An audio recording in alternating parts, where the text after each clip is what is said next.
I'd like to ask you a little bit about how long you've been in Alice Springs. Firstly, how long have you been here? 4 years. 4 years, okay. And where did you come from originally? Or prior to? Prior to. You're talking about my mother, are you? Did you come from your mother? Gee, I thought you were being down. I thought you were being down. There have been a lot of sightings around this area. Yeah, we were living in the Northern Rivers prior to this for the previous 10 years, while our kids were finishing school, and for us that was just a wonderful community in Lismore where we were sharing our lives with a whole lot of people and enjoying it. And I was working. We were both working for a men and family centre, which was helping men take responsibility for healthy relationships, dealing with their violence and abuse. And so Gerda worked with the women and I with the men. I was working with men in terms of affirming what men do well on their journey. I had a national photo competition of positive stories of men with their kids, and I was involved in lots of projects that are encouraging often that mentoring relationship between older and younger. We're involved in different churches, in the local church as well, so supporting people to live out their spirit values or to discover their own spirits for themselves. Yeah. So yeah, that's where we came from, and we came here in response to kind of Gerda's journey, really, her sense of vision. Okay, what was your sense of vision, Gerda?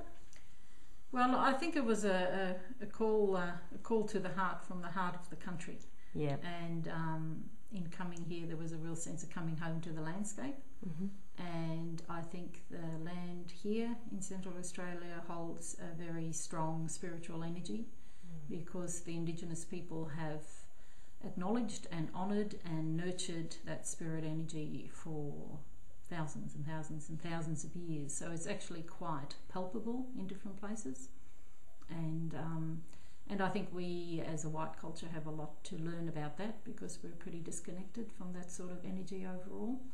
And so there's a lot for us to learn, and even though it's a incredibly challenging environment on a sort of social level because of the huge despair and poverty and injustice that you see every day and is in your face every day. The flip side of that is that strong spirit connection that you can sort of plug into via the landscape, and as well as via people who are still connected to that. So. Can you speak a little bit about your background, your experience, and a little bit about the sort of work that you're doing at the moment? I've been involved in counselling and mediation for quite a few years now. I originally had a nursing background and then sort of became more of a peace activist and community person and mother. And mother. Well, you've got to be a peace activist to be a mother, don't you? That's right. And a great mother she was. Is. And then I had a bit of a change of career into the counselling rather than nursing area. What made you shift into counselling from nursing? Well, I think I initially did a lifeline telephone counselling course because I wanted to contribute, I suppose, to the local community in that way. And it was sort of seen as a way to give something back. And I guess I've always been a bit of a listener. So, and it was a fantastic course. And I really enjoyed the telephone counselling, and so it just went on from there. Yeah. And in your present work, what sort of activities are you involved in today? So presently I'm involved with we've just got some new funding to roll out a children's counselling service, which is mainly focused on kids in Alice Springs who are living in the town camps. So it's really looking at children and families who have ongoing interpersonal trauma and finding a way to support them in that. Is that related to the intervention?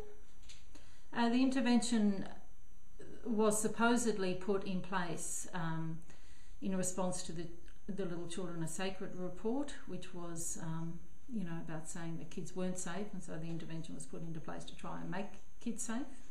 And my experience of living it for 2 years on community while that intervention was coming in, that I haven't seen any child more safe as a result of the intervention. If anything, I think they are less safe because their parents have become even more disempowered, and and then that filters through to the kids